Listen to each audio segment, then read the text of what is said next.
যদি কখনো খুব বেশি বিপদে পড়েন, প্রথম যে আমলটা করবেন সেটা হচ্ছে সঙ্গে সঙ্গে বিপদের মুহূর্তে সূরা ফাতিহা যেহেতু সবার মুখস্থ আছে, ওই মুহূর্তে সূরা ফাতিহা বেশি বেশি পড়তে শুরু করবেন। রাজি আছেন তো ইনশাআল্লাহ? হাদিসে এসেছে সূরা ফাতিহা এমন এক সূরা যা বান্দাকে সমস্ত প্রকার বিপদ থেকে হেফাজত করে। এই জন্য বিপদে পড়লে একটা সূরা বেশি বেশি পড়বেন। সূরাটার নাম কি? আরো জোরে বলো, সূরাটার নাম কি? আচ্ছা, 1 নাম্বার আমল, বিপদে পড়লে এই সূরা বেশি বেশি পড়বেন। 2 নাম্বার আমল, আমার সঙ্গে সকলেই পড়েন, লা ইলাহা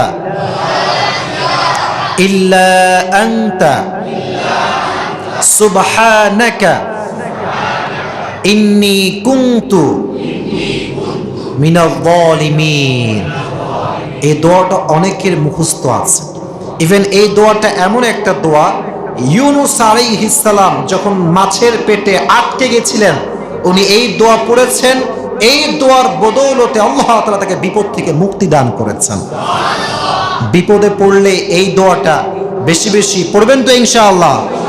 আচ্ছা, আমি আরো 2-1টি দোয়া শিখে দেওয়ার চেষ্টা করছি।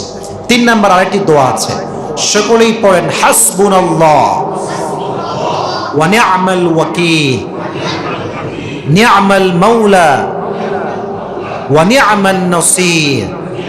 হাসবুনাল্লাহ মানে হচ্ছে আমার জন্য একমাত্র আমার রবই যথেষ্ট, আর কাউকে আমার লাগবে না। সুবহানাল্লাহ পড়েন।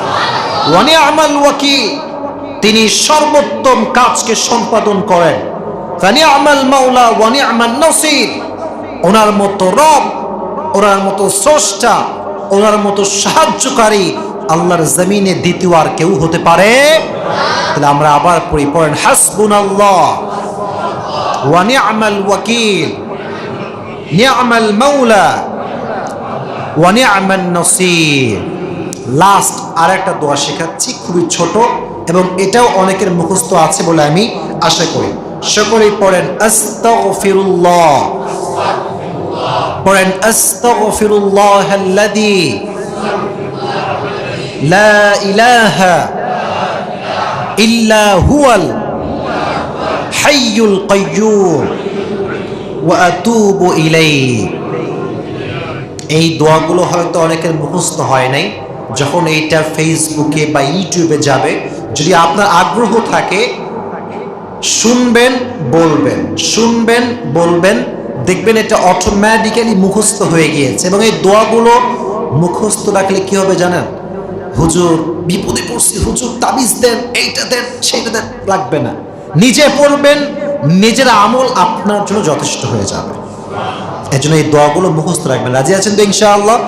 আল্লাহ এই জাতিকে বিপদ থেকে হেফাজত করুন, সকলেই পড়না আমিন।